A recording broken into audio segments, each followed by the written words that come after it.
like that. Hey, I like that intro, y'all. Hey, listen, y'all. So this was not my idea. This is the people around me idea. They always say I have great stories. Rock T posts a lot of them on Facebook. I didn't even know you be posting half of that stuff. I'm thinking I'm just sitting up having a conversation with Rock T. Next thing you know, I'm scrolling up and down social media and I see these stories. And then my dumb butt sit up there and watch them. Then that's all people talk about when I'm walking through the airport. Man, we did that thing about the barbershop, man. I was crying. Rock, how many?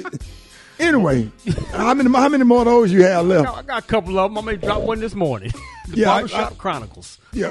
Well, a lot of y'all, everybody that grew up, Gary, you can relate to this. Most of us had a candy lady in the neighborhood. Gary, who was the candy lady in y'all neighborhood growing up? Miss Bourgeois was the candy lady and the cool cup lady. And the cool cup lady. Brad, who y'all had? I had Miss Niecy. Miss Niecy Rock. She was just called the candy lady. Nobody knew her real name. Yeah, really? Same here. For real? What? Y'all didn't know her name? Even did y'all have one? Well, we lived in an we had a apartment, so we candy had a lady. few of them. What's her We name? absolutely had one. Her name was Miss Rita. Okay, listen. So growing up, we had Miss Lucy. That was Miss Lucy. Last name is Dansby. I love Miss Lucy. That was a candy lady. And Gary, she sold cool cups. Yes. So she was a high end candy lady. Because a lot of them that sell candy don't also sell cool cups. Nope. Miss Lucy did it all. But over in the projects where my mom lived or whatever, I would go between the projects and my grandma's house. We had a candy man named Blind Man. And he had a little house right there in the middle of the little project, like this little brick. I think was part of the project, but he was blind. But he had all candy or whatever. He couldn't see. He was a light skinned man, had curly hair, and his eyes be looking straight up like he looking at in the heaven. And I remember I took my ass in there with some two $500 Monopoly money bills and tried to get him Mr. Goodbar. And he pulled out a pistol and started shooting up in the air. That was a bit extreme. He said, "Get the hell out of my store." And me and this dude named Peanut, we ran out of there. We never went back in there again.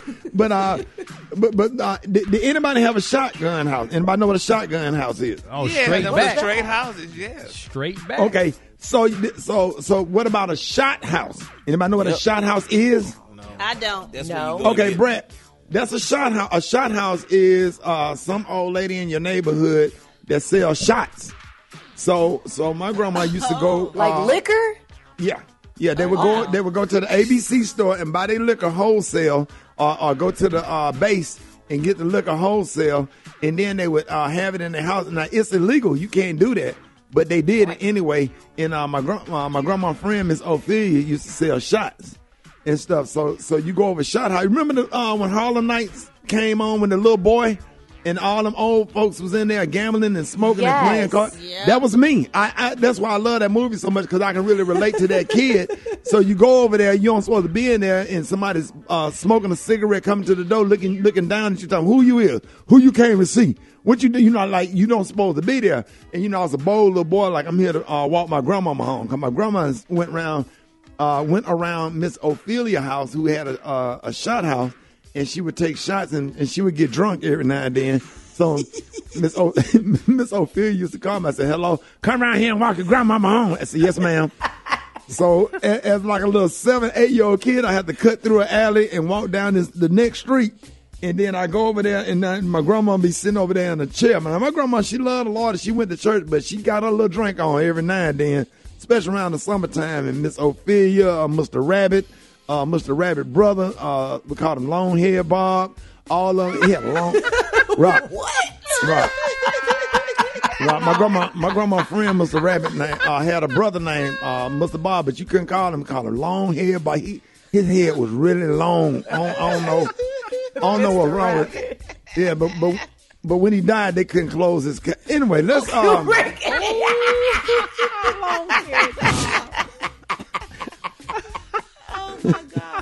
But anyway, I just want to let y'all know what a shot house was. So if you in the South, everybody know an old lady that used to sell shots, and shots of vodka, shots of whiskey, and they used to drink Jim Beam whiskey. I think that was my grandmama's little go-to.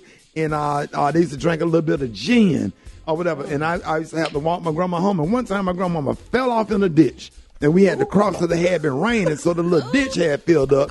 My grandma used to have these pants because she was about as short as Juicy, and she could have these real big ass cuffs in her jeans. And one time my grandmama fell off in a ditch. And I had to go get my cousin, and my cousin started crying. My grandma told her to shut the hell up and get her out that ditch, and my grandma had mud all over, and we had to put my grandma in the bathtub. Man, I got a lot of little stories like this. I'm running out of time. Sound like The Color Purple. But these are true stories, y'all.